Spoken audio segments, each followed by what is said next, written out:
गृहस्थी मार्ग त्याग, दान और समर्पण का मार्ग दिखाता है। ऐसे में गृहस्थ की महत्वाकांक्षाओं और भक्ति की शरणागति के बीच में संतुलन कैसे साधा जाए? बिल्कुल बिल्कुल बहुत अच्छी तरह से किया जा सकता है। जैसे हमें अपनी श्री जी की सेवा के लिए रोज नई पोशाक चाहिए, हमें अपनी श्री जी की सेवा के लिए नवीन नवीन सुंदर भोग चाहिए, हमें अपनी श्री जी की सेवा के लिए इत्र चाहिए, अपनी श्री जी की सेवा के लिए पुष्प चाहिए, हमारी श्री जी की सेवा के लिए गान बजान चाहिए, सुंदर राग रागिनियों के द्वारा उनको हम रिझाएं। तो आप भी श्री जी को निमित्त बनाइए।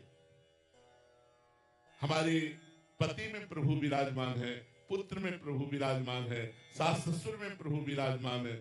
मैं अपने इन प्रभु की सेवा के लिए अर्थ संग्रह करूं, वस्तुओं का संग्रह करूं और इन प्रभु को रिझा लूं। बात तो वही है, मंदिर में जाकर मूर्ति को रिझाओ या घर में अपने पति को, अपने पुत्र को, अपनी पत्नी को, अपने परिवार के जनों को भगवान का स्वरूप मानकर आराधना करो, तो वही फल प्राप्त होगा जो मंदिर में जाकर पूजा करने से मिलता है, वही घर में अपने परिवार की पूजा करने से मिलेगा, क्योंकि सब में वो रमा हुआ है, सब में वो परमात्मा विराजमान है। उसी परमात्मा की सेवा के लिए मुझे सौंध चाहिए।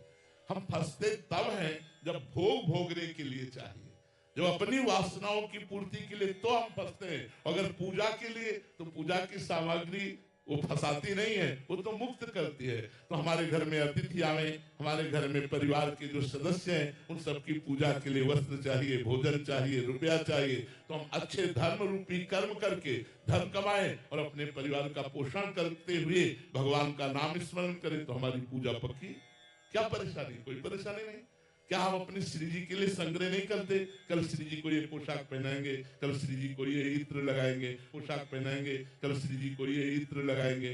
त्याग करना है निज वासनाओं की पूर्ति का, हमें ये भोगना है, इस बात का त्याग करना है। लेकिन हमारे परिवार रूपी भगवान को, हमारे आए हुए अतिथि रूपी भगवान को, स्वरूपी भगवान को, संत भगवान को, समाज रूपी भगवान को अगर हमें सेवा करनी, तो हमें अर्थ चाहिए, हमें सामग्री चाहिए।